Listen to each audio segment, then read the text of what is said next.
शुरू करने वाले हैं। जितने भी नए बच्चे यहाँ पे जुड़ रहे हैं सभी लोगों को स्वागत है। लेकिन एक चीज का आपको खास तौर पे ध्यान रखना है कि अपना नोट्स खुद से बनाना है और समझना है चीजों को। जैसे प्राचीन भारत क्वेश्चन के लिए उतनी मोटी कोई भी डाउट से क्वेश्चन अगर आएगा तो आप लोग की क्लासेस के बिना कोई भी किताब, अगर कोई टीचर आपसे ये कह रहा है कि रामचरण गुप्ता का किताब पढ़ना पड़ेगा या कोई भी किताब अगर आपसे पढ़ने के लिए बोल रहा है, हाथ जोड़ देना, बोलना मुझे नहीं पढ़ना है, क्योंकि आप 4-5 क्वेश्चन के लिए उतनी मोटी मोटी किताबें नहीं पढ़ सकते हैं। सविंदर सिंह या रामचरण गुप्ता, ये किताबें रिसर्चर किताबें हैं और ये रिसर्च करने के लिए बनाई गई है। मैं अपने किसी भी स्टूडेंट को ये सजेशन नहीं देता हूं, एक सजेशन देता हूं, एनसीईआरटी पढ़ लेना, मेरा नोट्स बना लेना, आपके पेपर में क्वेश्चन हूबहू आ जाएंगे। मेरे द्वारा आर्ट एंड कल्चर का जो रिवीजन क्लास कराया गया था, जितने भी मेरे भाई बंधु यहाँ पर देख रहे हैं, आर्ट एंड कल्चर का जो रिवीजन क्लास कराया गया था और उसमें मैंने जो धर्म के बारे में यानी कि बौद्ध धर्म में बताया हुआ था, उसमें क्या मैंने आप लोगों को अस्थार्वी विद के बारे में बताया था या नहीं बताया था, समझाया था। आप लोगों ने ये देखा कि 6 क्लासेस मेरे द्वारा लिया गया और उसी में जो आपका क्वेश्चन आ जा रहा है।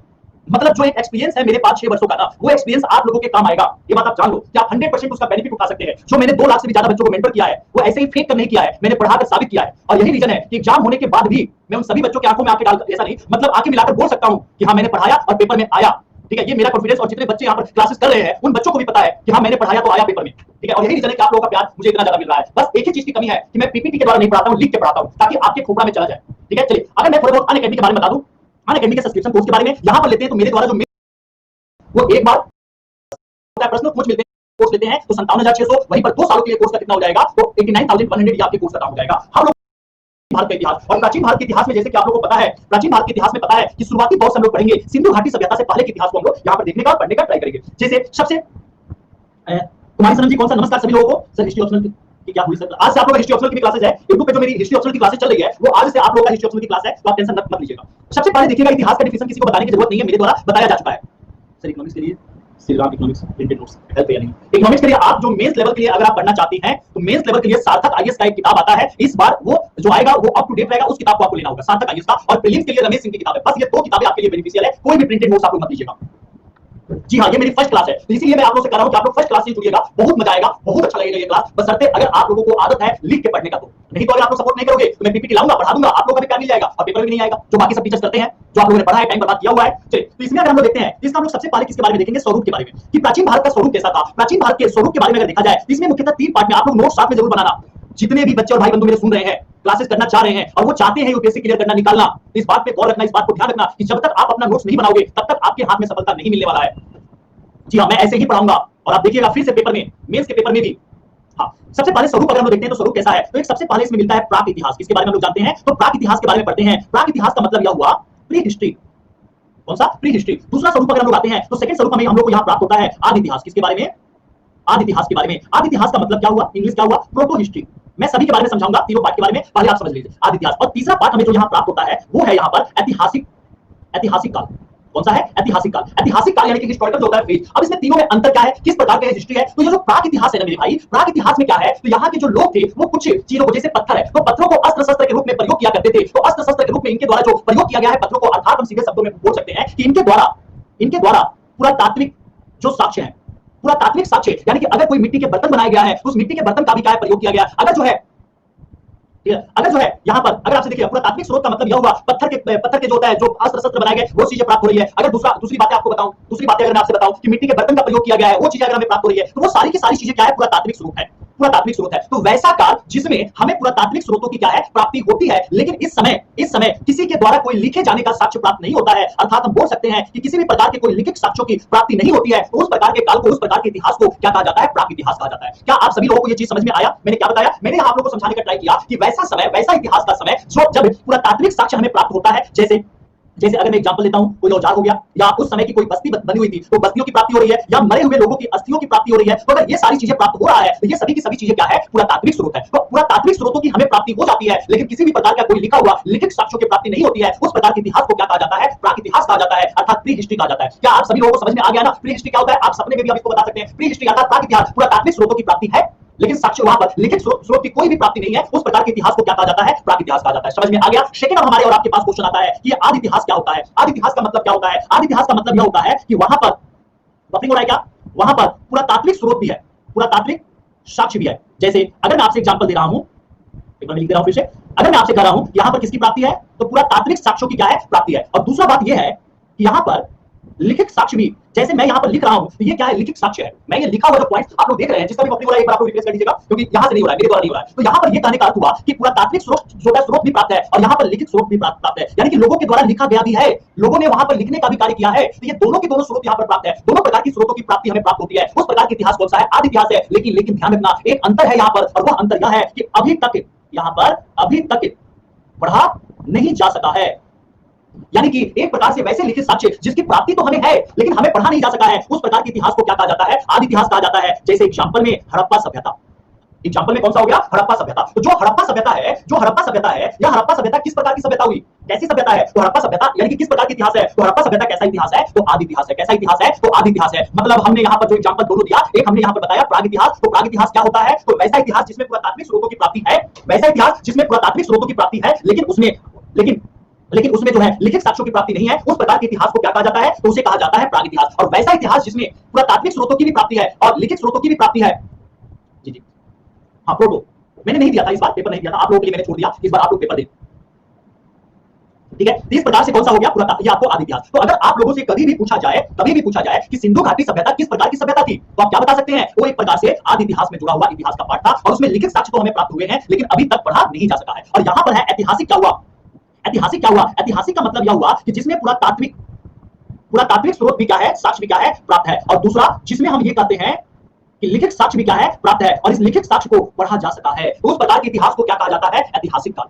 क्या आप सभी लोगों को ये पॉइंट समझ में आ गया? आपको देखिए तो कितना सिंपल है, पीपीटी लाकर इसी को हार्ड बना दिया जाता है, इसी के लैंग्वेज को हार्ड बना दिया जाता है। और अगर आप लिख के जो है इसको याद करने का ट्राई करोगे या समझने का, तो बहुत इजी वे में समझ में आ जाएगा। मैंने क्या बताया? एक बार आप फिर से अपने मन से रिपीट कीजिए। प्राचीन भारत के स्वरूप कितने पार्ट में डिवाइड किया गया? 3 पार्ट में। प्राग इतिहास, आदि इतिहास और ऐतिहासिक। ऐतिहासिक क्या होता है? पुरातात्विक स्रोत है, लिखित है और लिखित पढ़ा जा सका है। जैसे हम लोग एग्जांपल लेते हैं कि चंद्रगुप्त मौर्य के समय में जितने भी, यानी कि जैसे आपके ये बौद्ध धर्म, जैन धर्म, ये या हर्यक वंश, ये जितने भी वंश आते हैं, जैसे आपका जो बौद्ध धर्म है, तो उसमें जितने भी स्रोत है वो सभी स्रोतों को तो पढ़ा जा चुका है ना। इस प्रकार के इतिहास किसमें आ जाते हैं? तो ऐतिहासिक काल में आ जाते हैं। किसमें आ जाते हैं?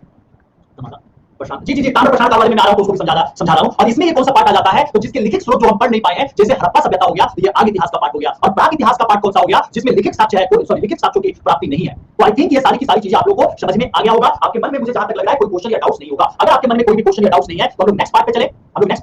हम लोग आज की क्लास में शुरू करने वाले किसको है? प्रागैतिहासिक काल। तो आप लोग हेडिंग डालिएगा, किसके बारे में हम लोग पढ़ेंगे आज की क्लास में? प्रागैतिहासिक काल के बारे में हम लोग पढ़ेंगे। तो चलिए हम लोग इसको शुरुआत करते हैं। मतलब प्री हिस्ट्री, कौन सा पार्ट हुआ? प्री हिस्ट्री का पार्ट हुआ। अच्छा, अगर मैं आपका इसके बारे में बोलूं डेफिनेशन लिखने के लिए, तो आप लोग साथ में लिख सकते हैं ऐसा काल। आप लोग अपना नोट स्वयं बनाइएगा। ऐसा काल जिसके लिए लिखित साक्ष्य उपलब्ध ना हो, सिर्फ पुरातात्विक साक्ष्यों पर ही निर्भर रहना पड़े। तो सिर्फ और सिर्फ अगर हम ये कहते हैं कि सिर्फ और सिर्फ पुरातात्विक साक्ष्यों पर ही हम क्या रहते हैं? निर्भर रहते हैं, उस प्रकार के काल को हम लोग किसमें रखते हैं? तो प्रागैतिहासिक काल में इसको रखते हैं। तो डिफिनेशन तो बहुत सिंपल था और डिफिनेशन को याद रखने में आप लोगों को कोई प्रॉब्लम भी नहीं है और क्वेश्चन भी नहीं आएगा। ये बात भी आप जान लो इससे। अब आप लोग सेकंड हेडिंग यहां पर डालिएगा, भारत में प्रागैतिहासिक खोज का इतिहास। ठीक है, तो भारत में जो भी प्रागैतिहासिक खोज का इतिहास रहा है, इस इतिहास के बारे में हम लोग एक बार देख लेते हैं। सबसे पहले अगर देखा जाए, सर्वप्रथम अगर देखा जाता है तो 1863 में। कब? तो 1863 ईस्वी में। समझते हुए चलिएगा आप सभी लोग। 1863 ईस्वी में एक व्यक्ति है जिनका नाम क्या है? Robert Bruce foot. नाम इनका देख लीजिएगा, रॉबर्ट ब्रूस फुट के बारे में, क्योंकि यहां से क्वेश्चन कभी-कभी आपके पेपर में पूछ भी सकता है। तो सबसे पहले इन्हीं के द्वारा भारत में खोज किया जाता है और एक प्रथम साक्ष्य जो प्रागैतिहासिक काल के समय का था, सबसे प्रथम साक्ष्य जो प्रागैतिहासिक काल का है, कहां से इन्होंने खोज किया था? तो पलवरम से। तो पलवरम से इन्होंने सबसे प्रथम साक्ष्य की प्राप्ति करते हैं। और पलवरम कहां पर है? तो ये है तमिलनाडु। कहां पर है ये? तो ये तमिलनाडु में है। तो तमिलनाडु में सबसे प्रथम बार 1863 ईस्वी में रॉबर्ट ब्रूस फुट के द्वारा प्रागैतिहासिक साक्ष्यों की प्राप्ति होती है। और यही रीजन रहा कि आगे चलकर इन्हीं को जियोलॉजिकल सर्वे ऑफ इंडिया की स्थापना इनके द्वारा किया गया था। किसका? जियोलॉजिकल।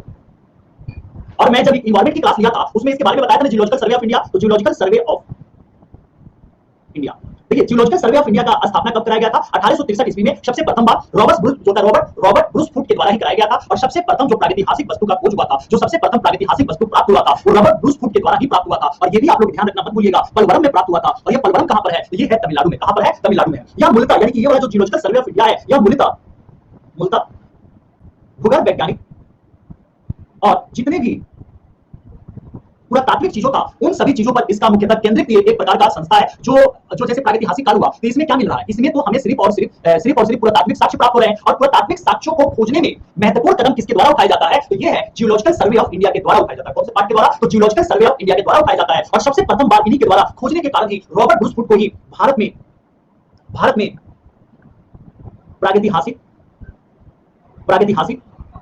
खोजों का जनक कहा गया। तो आप लोगों से अगर पूछा जाए कि भारत में, समझिएगा, देखिए क्वेश्चन आपके हर एक पॉइंट का आपको यहां पर मिल जाएगा। जैसे अगर आपसे क्वेश्चन ये पूछा जा रहा है कि भारत में, कभी-कभी आपके प्रीलिम्स लेवल में इस तरीके से क्वेश्चन स्टेट पीसीएस में पूछ देता है, तो अगर आपसे कभी भी ये क्वेश्चन पूछा जाए कि भारत में प्रागैतिहासिक खोजों का जनक किसे कहा जाता है, तो जनक किसे कहा जाता है? रॉबर्ट ब्रूस फुट को कहा जाता है। और क्यों कहा जाता है? क्योंकि इन्होंने सबसे प्रथम बार प्रागैतिहासिक खोजों की शुरुआत किया था, और प्रागैतिहासिक औजारों को, यानी कि पुरातात्विक साक्ष्य की खोज इनके द्वारा सबसे प्रथम बार पलवरम तमिलनाडु में एक जो होता है औजार, जो होता है पत्थर का औजार को जो होता है, इन्होंने किया था, खोज इसीलिए कहा जाता है। सेकंड पार्ट हम लोग से क्या पूछा जाता है? जैसे मैंने आप लोगों को ये बताया कि भारत में प्रागैतिहासिक खोजों का जनक इनको कहा जाता है, तो अगर आप लोगों से यह पूछा जाए कि भारतीय पुरातात्विक विभाग का जनक किसे कहा जाता है, अगर आपसे ये क्वेश्चन पूछ लिया जाए कि भारतीय पुरातत्व विभाग के जनक, और मैं चाहूंगा कि आप लोग एक बार कमेंट सेक्शन के द्वारा इसका आंसर देने का ट्राई करें कि किसको कहा जाता है, या आप लोग एक बार बताने का ट्राई करें। जल्दी आप लोग बताइए, देखते हैं सबसे पहले आंसर किसका आता है। ठीक है, साउंड सही है ना? इक्वली हो रहा है ना? चलिए, किसको बोला जाता है? जेम्स, नहीं जी, रॉबर्ट को बिल्कुल गलत जी। किसको बोला जाता है? Alexander Cunningham. किसको बोला जाता है? अलेक्जेंडर कनिंघम को बोला जाता है। अब हमारे आपके मन में क्वेश्चन यहाँ आना लाजमी है कि इनको बोला क्यों जाता है? ऐसा कौन सा कारण है या ऐसा कौन सा रीजन है जिसके कारण इनको बोला जाता है? तो उसके पीछे रीजन यहाँ पर क्या है कि 1861 में, आप लोग साथ में अपना नोट जरूर बनाना, मैं बार-बार बोलता हूँ, 1861 में लॉर्ड कैनिंग, यही तो इस समय था ना आपके भारत के जो है गवर्नर जनरल के रूप में, तो लॉर्ड कैनिंग था, और लॉर्ड कैनिंग के द्वारा भारत में सबसे प्रथम बार 1861 में पुरातत्व विभाग की स्थापना किया गया। ठीक है, किसके द्वारा किया गया था? तो लॉर्ड कैनिंग के द्वारा किया गया था। किसके द्वारा किया गया था? तो लॉर्ड कैनिग के द्वारा किया गया था। और लॉर्ड कैनिंग ने कब किया था? तो 1861 ईस्वी में किया था। कब किया था? तो 1861 ईस्वी में किया था। और इसके प्रथम महानिर्देशक कौन बना हुआ था? अलेक्जेंडर कनिंघम बने हुए थे। जी बिल्कुल, आप लोग नोट्स बनाइएगा मेरे भाई, जिनको मेरे पर विश्वास है, और विश्वास में अगर मेरे पर विश्वास करके चल रहे हैं, एक बात जान लीजिएगा, सभी के सभी टीचर में इतनी कैपेबिलिटी नहीं होता है कि वो लिख के समझाएं। क्यों? क्योंकि मैक्सिमम जो टीचर्स है ना, वो व्यूज के भूखे हैं, वो चाहते हैं ज्यादा बच्चे देखे, और यही रीजन है कि पीपीटी लाकर वो जो है बच्चों को कंफ्यूज कर देते हैं। बच्चे मेहनत करना ही भूल चुके हैं, तो उनको मेहनत करना है, ठीक है, वो सारी तरह लेजी हो गए हिंदी मीडियम वाले, और यही रीजन है कि एग्जामिनेशन हॉल में जब जाते हैं तो उनकी दिमाग जो का काम करना ही बंद कर देता है, क्योंकि वो समझे ही नहीं ना चीजों को। वो क्या किया है, पेपर में जो वहां पीपीटी में लिखा है उसको समझ लिया, हो गया। ऐसा आप लोग मत करना मेरे भाई, जितने लोग यहाँ पर देख रहे हैं, आप सभी से रिक्वेस्ट होगा कि आप लोग अपना नोट्स साथ में बनाते हुए चलेगा, एक अच्छा नोट्स भी बन जाएगा और आप लोगों को समझ में भी आ जाएगा। मैंने यहाँ पर क्या बताया कि भारतीय पुरातत्विक विभाग के जनक किसको कहा जाता है? अलेक्जेंडर कनिंघम को कहा जाता है। किसको बोला जाता है? अलेक्जेंडर कनिंघम को बोला जाता है। और क्यों बोला जाता है? तो दूसरा पॉइंट भी मैंने आप लोगों को बताया कि 1861 ईस्वी में लॉर्ड कैनिंग के द्वारा पुरातत्व विभाग का स्थापना किया गया था, और इसके सबसे प्रथम महानिदेशक किसको बनाया गया था? तो अलेक्जेंडर कनिंघम को बनाया गया था। और यही रीजन है कि भारतीय पुरातात्विक विभाग के जनक के रूप में इसको जाना जाता है। अगर आप लोगों से यह क्वेश्चन पूछा जाए कि भारतीय पुरातात्विक विभाग कौन से मंत्रालय के अंतर्गत आता है, जल्दी से आप लोग बताइएगा कि कौन से मंत्रालय के अंतर्गत इसको शामिल किया जाता है। आप लोग जल्दी से इसका आंसर दीजिएगा। और दूसरा आप लोग को आंसर ये देना है कि 2021 में या कितने वर्ष का हो जाएगा? 2021 में या कितने वर्ष का हो जाएगा? जल्दी से आप लोग को इसका आंसर देना है। तो हमें पता है कि 1861 में इसका स्थापना किया गया था, तो 2021 में आने के बाद ये कितने वर्ष का हो जाएगा? बिल्कुल सही आपने बोला, पूजा शर्मा जी आपने बिल्कुल सही बोला, बताया यहाँ पर। तो ये मंत्रालय का देखा जाए तो मंत्रालय किसके द्वारा है? संस्कृति मंत्रालय। किसके द्वारा है? संस्कृति मंत्रालय। अब 2021 में कितने वर्ष का पूरा हो जाएगा? ये तो 160 वर्ष इसका पूरा हो जाएगा। ये दोनों चीजों पे आप लोग ध्यान रखिएगा, क्वेश्चन ऐसे ही आप लोगों से पूछा जा सकता है। किसी के मन में यहाँ पे ये सेकंड स्लाइड में जो मैंने समझाया, क्या किसी को समझने में कोई दिक्कत परेशानी या क्वेश्चन है मन में? अगर क्वेश्चन है तो आप लोग पूछ सकते हैं, और नहीं है तो हम लोग सेकंड पार्ट पे चलेंगे।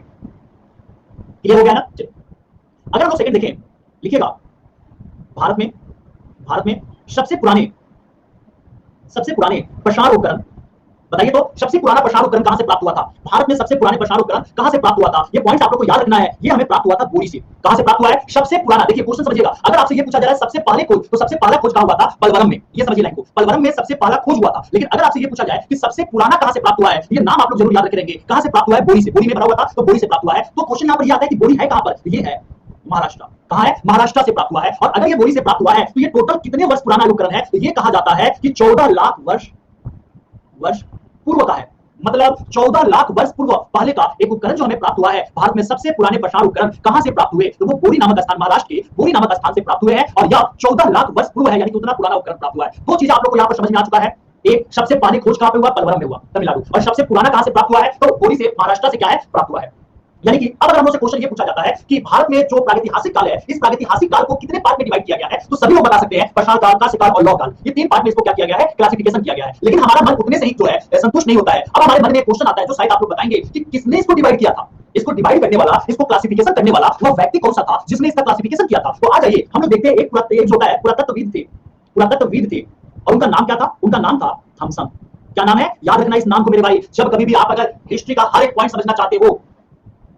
हाँ, ठीक है, तो आपको इस क्लास का नोट्स बनाना पड़ेगा, नहीं तो आते रहो भागते रहो, आया राम गया राम, कुछ भी समझ में ना आया राम, और पेपर में जाकर आप जो होता है वही लिख के आ जाना जो एग्जामिनर नहीं चाहते हैं। तो थॉमसन थॉमसन थे कहां के? तो ये कोपेनहेगन, कौन से? कोपेनहेगन संग्रहालय कहां पर है ये? तो ये डेनमार्क में है। कहां पर है? डेनमार्क। डेनमार्क की वस्तुओं की आधार पर प्रागैतिहासिक काल को 3 भागों में विभाजित किए हैं। ठीक है, तो आप लोगों से अगर ये पूछा जाए कि प्रागैतिहासिक काल को जो 3 पार्ट में क्लासिफिकेशन किया गया है, जिसको विभाजित किया गया है, वह विभाजित करने वाला व्यक्ति का क्या नाम है? तो उसका नाम है थॉमसन। क्या नाम है? थॉमसन। और इन्होंने किसके द्वारा? तो कोपेनहेगन का जो संग्रहालय है, उस संग्रहालय में जो वस्तुएं हैं उसके आधार पर उसका अध्ययन करके इन्होंने 3 पार्ट में इसका क्लासिफिकेशन किया है। तो हम लोगों को अब यहाँ पे क्वेश्चन ये बनता है कि प्रागैतिहासिक काल किसके बारे में? प्रागैतिहासिक काल के बारे में। तो प्रागैतिहासिक काल को अगर हम लोग देखते हैं, इसको मुख्यतः 3 पार्ट में क्लासिफिकेशन किया गया। सबसे पहला काल कौन सा है इसका? पाषाण काल। कौन सा काल है? पाषाण काल। समझ में आ रहा है आप सभी लोगों को? देख रहे हो कितने इजी में आप लोगों को समझ में आ रहा होगा। दूसरा जो काल है वो कौन सा है? कांस्य काल। दूसरा काल कौन सा है? कांस्य काल है। और तीसरा जो होता है काल अगर हम देखते हैं, तो तीसरा काल कौन सा है? लौह काल है या लौह युग है। हम युग या काल दोनों में से किसी का भी प्रयोग कर सकते हैं, तो उसके लिए आप लोग यहाँ पर कंफ्यूज मत होना। पाषाण काल को अध्ययन के अनुसार अगर देखा जाए तो इसको भी 3 पार्ट में क्लासिफिकेशन किया जाता है। सबसे पहला जो काल होता है उसको क्या बोला जाता है? पूरा पाषाण काल।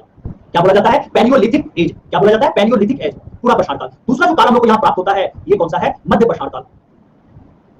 कौन सा है? मध्य पाषाण काल। और तीसरा जो हम लोग को यहाँ पर काल प्राप्त होता है वो कौन सा है? नव पाषाण काल।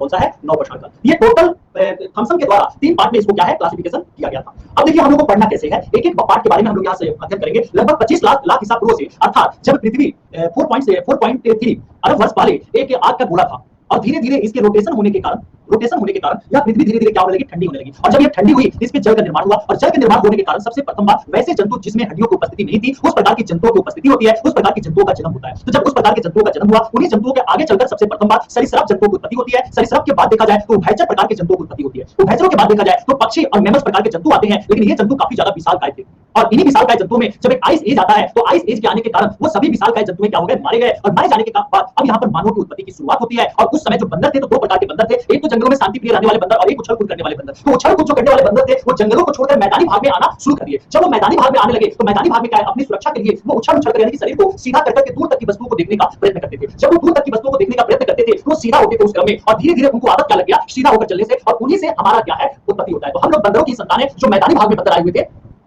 हाँ, मैदानी भाग में जब आए हुए थे तो उनके द्वारा हमारा क्या है? उत्पत्ति होता है। तो उन्हीं की उत्पत्ति के क्रम को हम लोग यहाँ पर समझने का ट्राई करेंगे। तो हम लोग सबसे पहले किसको शुरुआत करेंगे? हम लोग यहाँ सबसे पहले पढ़ेंगे पूरा पाषाण काल को। किसके बारे में देखेंगे? पूरा पाषाण काल। बस आप लोगों से रिक्वेस्ट एक ही चीज का होगा कि अगर आप लोग साथ में नोट्स बनाते हुए चलेंगे तो आगे आने वाले हर एक पॉइंट को आप लोग सही तरीके से समझ सकते हैं, वरना कोई बात नहीं है, आप लोग पढ़ते रहो दर्शन टीचर से और सिलेक्शन एजुकेटिव बन रहे। हाँ जी, तो अब यहाँ देखा जाए इसको कितने पार्ट में क्लासिफिकेशन किया जाता है पूरा पाषाण काल को भी अध्ययन के लिए, तो 3 पार्ट में इसको क्लासिफिकेशन किया जाता है। सबसे पहले हमें मिलता है पूर्व, या इसे हम लोग कहते हैं निम्न पूरा पाषाण काल। पूर्व या निम्न पूरा पाषाण काल। सेकंड पार्ट में जो हम लोग को पढ़ना है वो कौन सा है? मध्य पूरा पाषाण काल। और तीसरे पार्ट में जो हम लोग को पढ़ना है वो कौन सा है? उच्च पूरा पाषाण काल। तो हम लोग टोटल कितने पार्ट में इसका अध्ययन करते हैं? हम लोग टोटल कितने पार्ट में इसके बारे में पढ़ेंगे? तो 3 पार्ट में हम लोग को इसके बारे में अध्ययन करना है। अब हम लोग देखिए एक एक पार्ट लेकर, एक एक पॉइंट्स लेकर हम लोग इन सभी चीजों के बारे में सही तरीके से समझेंगे और एक विस्तार से इसका अध्ययन करेंगे। जो आप लोगों को अभी तक समझ में नहीं आ रहा होगा इन सब सारी चीजों को लेकर, वो अब आप लोगों को, आपकी क्लास ऐसे ही अच्छी लगती है सर क्योंकि नोट्स भी बना पाती है। हाँ जी बिल्कुल बिल्कुल, इसीलिए तो ये क्लास भले कम बच्चे देखें उससे कोई मतलब नहीं है, लेकिन जो देखे उसका फुल एंड फाइनल कंप्लीट हो जाए। इन्वायरमेंट के लिए 7 क्लास कैसे आती है? ये क्लास रजनी जी, ये क्लास डेली आप लोगों का 12:30 PM में एक क्लास होगा, और अगर टाइम मिल जाएगा तो एनसीएंट हिस्ट्री का डबल क्लास भी मैं ले लूंगा, क्योंकि मुझे कंप्लीट करना है, जल्दी से जल्दी कंप्लीट करना है। आप लोग का एक कोर्स कंप्लीट करना है, ताकि मैं मैक्सिमम जो मेरे पास 8 महीने का समय है, इस 8 महीने के समय में मैं मैक्सिमम पार्ट आप लोग का कंप्लीट करा दूं, ताकि जब आप लोग जून में पेपर देने जाओ उधर से आओ तो जरूर। इस बार मैं इकोनॉमिक्स करा पाया था, तो इकोनॉमिक्स के भरोसे कुछ बच्चे गए थे, तो इकोनॉमिक्स में मेरे पे उंगली नहीं उठा सकते हो बच्चे। तो अगर मेरे द्वारा ऑल सब्जेक्ट करवा दिया जाएगा तो कोई भी बच्चा, कोई भी स्टूडेंट मेरे पे उंगली नहीं उठा पाएगा जी। मैं डबल शिफ्ट ले लूंगा, जल्दी ले लूंगा।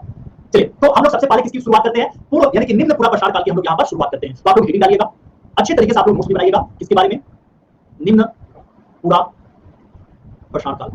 हम लोग किसके बारे में पढ़ेंगे? तो निम्न पूरा पाषाण काल के बारे में देखो। सबसे फर्स्ट क्वेश्चन तो यहाँ पर यह पूछा जा सकता है कि जो निम्न पूरा पाषाण काल था इसका समय अवधि क्या था? जी हाँ, सुफिशिएंट है, और मेरी क्लासेस देख लीजिएगा या राम गोपालन की किताब देख लीजिएगा इन्वॉल्वमेंट के मेंस के लिए। तो ये लगभग, यह समय काल अगर देखा जाए इसका, यह लगभग 25 लाख ईसा पूर्व से, 25 लाख ईसा पूर्व से लेकर 10,000 ईसा पूर्व तक था। कब से लेकर कब तक? तो 25 लाख ईसा पूर्व से लेकर 10,000 ईसा पूर्व तक के काल को हम लोग क्या करते हैं? पूरा प्रसार करते हैं। आपके पढ़ाने से बनाई हुई नोट्स बहुत हेल्प किया सही। मेडिकल जी बिल्कुल आप मेरे भाई, आप लोग टेंशन फ्री हो जाइए, मैं अब सारे के सारे सब्जेक्ट करवा दूंगा आप लोग का। बस आप लोगों का सपोर्ट चाहिए और आप लोग का प्यार चाहिए। जैसे एक अच्छे स्टूडेंट को एक अच्छे टीचर की तलाश होती है, वैसे ही एक अच्छे टीचर को अच्छे स्टूडेंट की तलाश होती है। दोनों एक दूसरे पर डिपेंडेंट होते हैं, ये बात जान लीजिएगा। तो ना मैं आप लोगों के मतलब कि के बिना आगे चल पाऊंगा और आप लोग तो चल सकते हैं, ऐसी बात नहीं कि नहीं चल पाएंगे, लेकिन मेरा औचित्य नहीं होगा आप लोगों के बिना। बिना वास्तविकता यही है। चलिए इसका समय देखा जाए तो समय अवधि तो हम लोग को समझ में आ गया ना। 25 लाख ईसा पूर्व से लेकर 10,000 ईसा पूर्व तक के समय काल को हम लोग निम्न पूरा प्रसार काल कहते हैं। अर्थात सबसे ज्यादा समय अवधि अगर देखा जाए तो सर फ्री नोट्स का पीडीएफ मिलेगा? जी जी जी मिल जाएगा नानी जी। चलिए यहां देखिएगा। अब सेकंड क्वेश्चन अगर हम लोग से पूछा जा रहा हो कि इसका लक्षण क्या था, जो ये समय है इसका मुख्यतः लक्षण क्या है? निम्न पूरा प्रसार काल का निम्न पूरा प्रसार काल का लक्षण क्या रहा है? देखिए लक्षण के बारे में अगर मैं आप लोगों को बताऊं या समझाऊं, एक प्रकार से अभी मानव का उत्पत्ति हुआ था और मानव तो अभी बंदर ही थे ना, पूरी तरीके से बंदर थे, उनमें नॉलेज नहीं था, तो वही चलते हुए पेड़ पौधों के फलों को तोड़ के खा लेना, शिकार करना, जानवरों को कच्चे मांस को खाना। तो एक प्रकार से हम इसको बोल सकते हैं कि वैसे मानव की उत्पत्ति थी जब मानव आखेटक, आखेटक क्या होता है? या शिकारी, क्योंकि कभी कभी ऐसे ऐसे शब्दों का प्रयोग करता है। तो आखेटक या शिकारी के रूप में अपने जीवन का निर्वाह कर रहा था, अपना जीवन व्यतीत कर रहा था, उस प्रकार के समय को हम लोग किसमें रखते हैं? निम्न पूरा प्रसार काल में रखते हैं। अब देखा जाए तो जानवर भी है, जैसे आप देखेंगे कि जो शेर है, बाघ है, इस प्रकार के जो जानवर है वो जब जानवरों को मारते हैं तो पेट भर खा लेते हैं और फिर उसको संग्रहित कर लेते हैं। ये तो जानवर, जैसे आप बंदरों को देखिएगा, बंदर खाते जाएंगे और गर्दन में वो भी संग्रहित कर लेते हैं बाघ के लिए। तो बंदर एक बार में पूरा पेट में नहीं ले जाते। आप देखिएगा जब बंदर ज्यादा खा लेते हैं ना तो गला में संग्रहित होगा, उनका गला पूरा फूला हुआ रहेगा। तो फूला हुआ बंदर का जो होता है शिकारी होता है, आखेटक का शिकारी जी, आखेटक या शिकारी, वही मतलब कि एक प्रकार से जंगलों में रहने वाला इंसान, तो इस प्रकार से था। और दूसरा कहा जाए तो इस समय खाद्य संग्राहक की भूमिका भी इस समय के मानव निभा रहे थे। तीसरा देखा जाए तो अगर आप लोगों से पूछा जा रहा हो क्या निम्न पूरा प्रसार काल के समय उस समय के लोगों को पशुपालन का ज्ञान था? नहीं था, याद करेंगे। तो जो निम्न पूरा प्रसार काल का, मैं एनसीईआरटी नहीं, मैं और होल जो होता है ना, होलिस्टिक जो कहा जाए अप्रोच आप लोग का होना चाहिए, उस पॉइंट को मैं बताने का प्रयत्न कर रहा हूं। यहां देखा जाएगा तो इस समय पशुपालन का ज्ञान नहीं था, इनको पशुपालन का ज्ञान नहीं था। और तीसरा पॉइंट अगर देखा जाए इस समय के लक्षण के बारे में तो आग का ज्ञान था, किंतु आग का किस प्रकार से उपयोग किया जाए अर्थात उपयोग का ज्ञान नहीं था।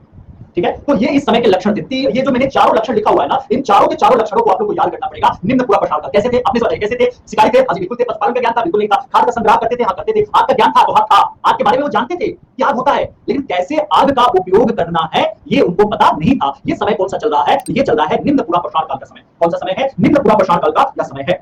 अब हमें ये भी यहां से पूछा जा सकता है कि निम्न पूरा प्रसार काल के समय अगर देखा जाए तो किस प्रकार के औजारों का प्रयोग किया जाता था? कैसे कैसे वो औजार थे जिसका प्रयोग किया जाता था? अगर हम लोग औजार देखें इस समय का, अगर हम लोग औजार देखते हैं तो औजार इस समय एक नाम आता है एस, जो होता है एस्फिक, या हम ये बोल सकते हैं क्वार्टजाइट। कैसे? क्वार्टजाइट या शल्क या ब्लेड, इसको क्या बोलते हैं? फलक। क्या बोलते हैं? फलक। अब मैं समझा दे रहा हूं जी, ये फर्स्ट क्लास है जी। अब मैं समझा दे रहा हूं होता क्या है। तो जैसे आप लोग पत्थर तोड़ते हैं तो पत्थर तोड़ने के बाद उसमें से एक पतला करके पत्थर आ जाता है। या दूसरा पॉइंट अगर मैं कहूं कि पत्थर जब आप तोड़ते हैं तो आगे का पार्ट इस प्रकार से एकदम पतला हो जाए और पीछे वाला पार्ट पकड़ने योग्य हो जाए। अब उस पत्थर को लेकर किसी जानवर को जब आप मारोगे और वो पतला वाला सीधा अगर उस जानवर के सर पे लग जाएगा तो सर तो फट जाएगा उस जानवर का। अर्थात उस समय के लोगों के पास कोई हथियार नहीं था, तो यही वो ब्लेड यानी कि एक प्रकार से पतला पत्थर टाइप का प्रयोग करते थे चला के मारने के लिए। तो इस प्रकार के पत्थर का उपयोग करते सल्का या क्वार्टजाइट नामक पत्थरों का क्या करते थे? प्रयोग करते थे अपने शिकार को करने के लिए, अपने शिकार के मतलब को मारने के लिए। इस प्रकार से यह प्रयोग किया करते थे। ठीक है, दूसरा पॉइंट अगर हम लोग से कहा जाए इसी समय इस अगर देखा जाए एक और हथियार बना लिया गया था।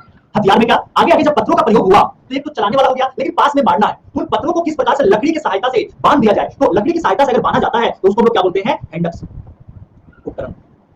हैंडक्स उपकरण अर्थात हस्त कुठार, लकड़ी में उस पत्थर को बांधकर मारने का प्रयोग, या हम ये कह सकते हैं कुल्हाड़ी या गड़ासा। इस प्रकार के इंस्ट्रूमेंट का, इस प्रकार के औजारों का कौन से लोग? तो निम्न पूरा प्रसार काल के लोगों के द्वारा प्रयोग किया जाने लगा था। याद रहेगा आप लोगों को कि निम्न पूरा प्रसार काल के लोगों के द्वारा इस प्रकार की चीजों का प्रयोग किया जाने लगा था। अब हमारे लिए सबसे महत्वपूर्ण पॉइंट आता है कि निम्न पूरा प्रसार काल के कौन कौन से स्थल थे। याद रखना, यहां से क्वेश्चन आप लोग से पूछे जाते हैं और उन सभी पॉइंट्सों को मैं आप लोगों को बताऊंगा कि कौन कौन से स्थल थे। इसमें सबसे पहले एक स्थल का जो पूछ किया गया वो कौन सा है? अतिरमपक्कम। क्या नाम है? अतिरमपक्कम। अतिरमपक्कम से कभी भी आपसे पूछा जाए कि किस प्रकार का स्थल रहा है तो ये निम्न पूरा प्रसार काल का स्थल रहा। कैसा स्थल रहा? तो निम्न पूरा प्रसार काल का स्थल रहा। और ये अतिरमपक्कम है कहां पर? तो यह है तमिलनाडु में। कहां पर है? तमिलनाडु में। दूसरा अगर देखा जाए स्थल कौन सा है तो दूसरा स्थल है हथनौरा। कौन सा है? हथनौरा। हथनौरा कहां पर है? एमपी। एमपी नर्मदा घाटी के पास। एमपी में नर्मदा घाटी के पास। अब यहाँ पे हथनौरा आप लोग को इसलिए इंपोर्टेंट है कि मानव खोपड़ी का, यानी कि मानव की खोपड़ी का कंकाल सबसे प्रथम बार इसका साक्ष्य की प्राप्ति कहां पर हुआ है तो वो स्थान कौन सा है? हथनौरा है। याद रखिएगा, लिख लेना यहां पर मानव खोपड़ी एवं कंकाल का पहला साक्ष्य तो मानव खोपड़ी और कंकाल का सबसे पहला जो साक्ष्य की प्राप्ति हुआ है, ये कहां पर प्राप्ति हुआ है? हथनौरा में। सबको पता रहेगा ना, आप भूलेंगे तो नहीं आप लोग। चलिए तीसरा स्थल अगर हम लोग देखते हैं इसका, तो तीसरा स्थल कौन सा है? भीमबेटका।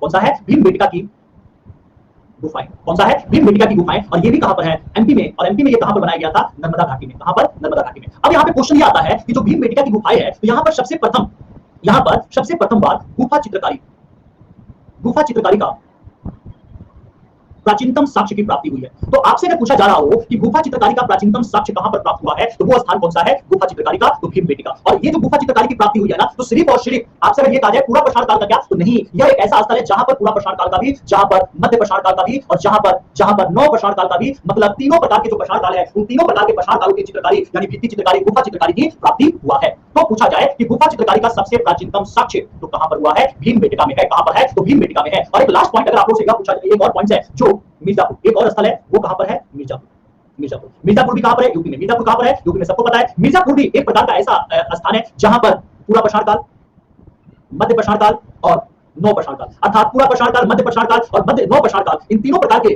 कालों का औजार की प्राप्ति हुआ है। तीनों प्रकार के काल के औजारों की प्राप्ति क्या है? हुआ है। हम लोगों ने एक पॉइंट देखा, यहां समझिएगा, फिर से आप लोग समझिएगा। मैंने यहां पर शुरुआत किया था पूरा प्रसार काल, जैसा कि मैंने क्लासिफिकेशन किया था प्रसार काल को तीन पार्ट में, प्रसार काल, मध्य प्रसार काल और नौ प्रसार काल। और इनमें से मैंने आप लोगों को पूरा प्रसार काल में मैंने बताया निम्न प्रसार काल, मध्य प्रसार काल और उच्च प्रसार काल। और इसमें से मैं शुरुआत किसका किया? निम्न पूरा प्रसार काल की मैंने शुरुआत किया। जब यहां पर निम्न पूरा प्रसार काल की शुरुआत हुआ, हम लोगों ने क्या पढ़ा? इसका समय कितना है? 25 लाख से लेकर 25 लाख ईसा पूर्व से लेकर 10,000 ईसा पूर्व तक का लक्षण क्या क्या? तो आखेटक या शिकारी का, खाद्य जो है खाद्य संग्राहक का, पशुपालन का ज्ञान नहीं था इनको, आग का ज्ञान था, लेकिन प्रयोग कैसे किया जाए ये नहीं पता था। दूसरा पॉइंट हम लोगों ने देखा किस प्रकार के औजारों का प्रयोग किया जाता, तो क्वाड्राइट का, सर का या ब्लेड का या हैंडल्स उपकरण का भी प्रयोग किया जाता, हस्त कुठार, कुल्हाड़ी और गरासा। आप लोग सुने ना, गरासा से काट देना, तो ये सब चीजों का यहाँ पर क्या है? प्रयोग किया जाता था। फिर हम लोगों ने यह देखा कि स्थल कौन सा है, तो स्थलों में हम लोगों ने देखा एक स्थल अतिरमपक्कम तमिलनाडु, हथनौरा एमपी का, जहां पर सबसे प्रथम बार मानव खोपड़ी और कंकाल का सबसे प्रथम साक्ष्य की प्राप्ति हुआ है। दूसरा हम लोगों ने देखा भीमबेटका की गुफाओं के बारे में, जहां पर पूरा प्रसार काल, मध्य प्रसार काल और नौ प्रसार काल, इन तीनों प्रकार के प्रसार कालों की चित्रकारी के बारे में पता हुआ है। और एक स्थल यूपी का और है जिसका नाम क्या है? मिर्जापुर यूपी का, वहां पर पूरा प्रसार काल, मध्य प्रसार काल और नौ प्रसार काल, इन तीनों प्रकार के औजारों की प्राप्ति हुई है।